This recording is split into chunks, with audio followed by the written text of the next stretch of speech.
Hello everyone, ఇవాళైతే morning నేను పూజకి ముందు పైకొచ్చేసానన్నమాట. దేవుడికి పూలు ఏమన్నా వచ్చాయేమో పెడదామని చెప్పి వచ్చాను. ఇక్కడికి వచ్చాక నేనే షాక్ అయ్యాను. చాలా పూలు వచ్చేసాయి.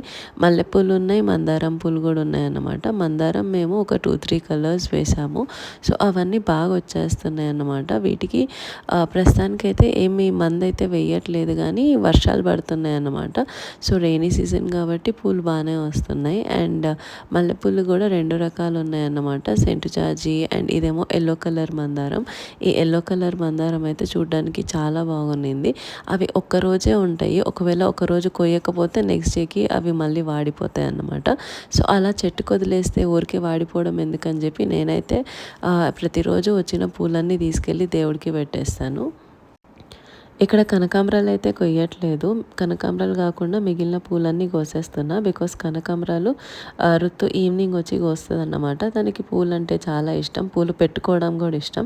సో ఎవ్రీడే తను పైకొచ్చి ఇలా పూలు కోసుకొని అత్తయ్య కట్టేస్తే పెట్టేసుకుంటుంది అన్నమాట. యూజువల్లీ మల్లెపూలు కూడా కొయ్యము, బట్ ఇవాళ మల్లెపూలు అయితే చాలా ఎక్కువ ఉన్నాయన్నమాట. సో అవి దేవుడికి పెట్టేద్దాంలే అని చెప్పి మల్లెపూలు కూడా అన్నీ కోసేసాను.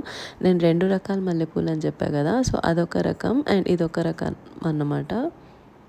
స్టార్టింగ్లో ఎక్కువ వచ్చేవి కాదు మల్లెపూలు కూడా. ఇప్పుడైతే బాగానే వస్తున్నాయి. ఇంకా మొగ్గలు కూడా ఎక్కువే ఉన్నాయన్నమాట. రేపు ఎల్లుండికి ఇంకా ఎక్కువ పూలు వచ్చేస్తాయి.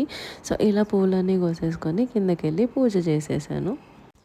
అండ్ ఇలా ఈ పూలు కాకుండా రోజెస్ కూడా ఉన్నాయన్నమాట. బట్ రోజెస్ మేము పండగకని తెచ్చిన పువ్వులన్నీ ఇంకా చాలా ఎక్కువే ఉన్నాయి.